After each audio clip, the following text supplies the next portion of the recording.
ছাদ বাগানের সবজির ভিডিওতে যে ডাঁটাগুলি আমি দেখিয়েছিলাম আমার টবে হয়েছে, এই ডাঁটাগুলি দিয়ে আজকে মাছ রান্না করব। এখানে মাছ আর ডাঁটা কেটে ধুয়ে তুলে নিয়েছি।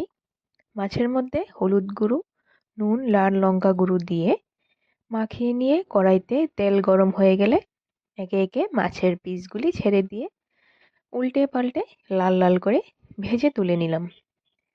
মাছটা ভাজা হয়ে গেলে কড়াইতে আরেকটু পরিমাণে সর্ষের তেল দিয়ে তার মধ্যে দিয়ে দিলাম পেঁয়াজ কুচি, লঙ্কা, আদা বাটা। একটু ভেজে নিয়ে কেটে রাখা ডাঁটাগুলি দিয়ে দিলাম।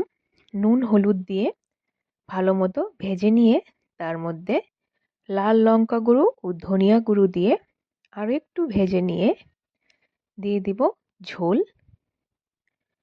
ঝোলে বলক এসে গেলে একে একে ভেজে রাখা মাছগুলি তুলে দিয়ে দিলাম। আর 1 মিনিটের মতো রান্না করে নিয়ে উপর থেকে ধনিয়া পাতা ছড়িয়ে দিয়ে হয়ে গেল ছাদ বাগানের সবজি ডাঁটা দিয়ে মাছের ঝোল।